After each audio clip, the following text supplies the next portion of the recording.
后来过来，这是万城泰通集团来宣布，讲要把这个厂区卫星北市的中和刷到桃园中立。今仔日有超过30个员工到新北市政府来定情，指控着公司突然间清刷工厂，咧闪资遣费，违法资遣费予员工。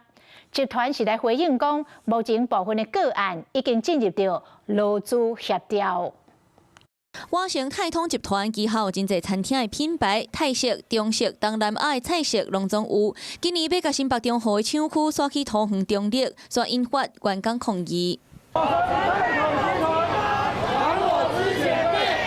超过30个人一头扎到新北市府头前，夜白夜发出诉求，嘛提高定情书给劳工局。厂区所为互袂少人通勤的时间拢总增加，因为指控12集团才公布最后的方案。若是员工无同意去新厂区，14就是最后的工作日，当日嘛要交时这单。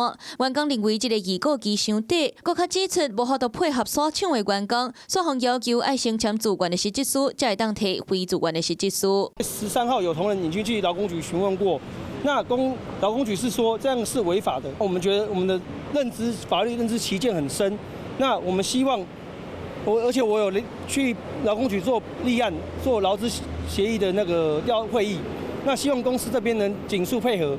安新北劳工局表示，14已经受理伫要30个人提出劳资争议的调解申请，若是调解失败，会进一步做行政调查。如果资方没有依照相关的条件去为劳工充分考量的话，可能就会涉及违法调动。其实劳工并没有一定要配合调动的义务的，可以主张依劳基法第10条的规定，是以资方违反劳动法令为由来终止契约。其实是属于非自愿离职的一种那资方是应该要给付资遣费的。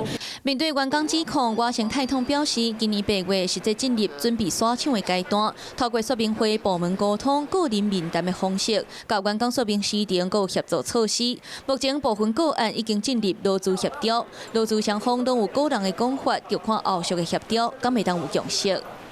Hello， 我是雷亚，想要抢先掌握最及时的新闻资讯吗？赶快订阅、按赞、开启小铃铛，锁定华视新闻 YouTube 频道。